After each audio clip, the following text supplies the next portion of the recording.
రంగారెడ్డి జిల్లా ఆమన్గల్ మున్సిపాలిటీలో కోఆప్షన్ సభ్యుల ఎన్నికలు నిర్వహించగా బీజేపీ కాంగ్రెస్ మద్దతుదారులు విజయం సాధించారు. మొత్తం 4 స్థానాల్లో 1 కాంగ్రెస్ 3 బీజేపీ అభ్యర్థులు గెలిచారు. కండే సీతారాములమ్మ, చుక్క అల్లాజీ గౌడ్, హలీమా బేగం, అబ్దుల్ ఖాదర్ సభ్యులుగా ఎన్నికయ్యారు.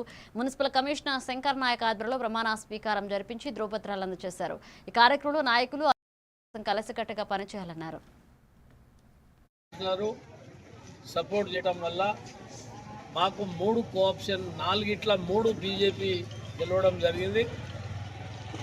మరి ఈ గెలిచినటువంటి కోఆప్షన్ సభ్యులు కూడా కౌన్సిలర్లతో సమానంగా ప్రజల యొక్క కష్టసుఖాలు, ప్రజల యొక్క విషయాలన్నిటిని కూడా కౌన్సిల్లో ప్రస్తావించేటువంటి అవకాశం ఉంటుంది.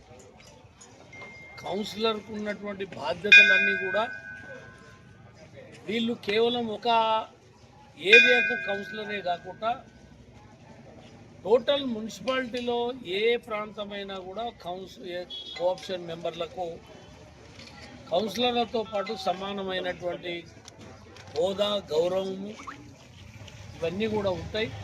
ప్రస్తావించేటువంటి విషయంలో ఎక్కడ వెనకాడవద్దు. వార్డులలో ఉండే సమస్యలు కావచ్చు, ప్రజల సమస్యలు కావచ్చు. మనకున్న 6 కౌన్సిలర్లతో పాటు మీరు 3 మొత్తం 9 మంది సభ్యులు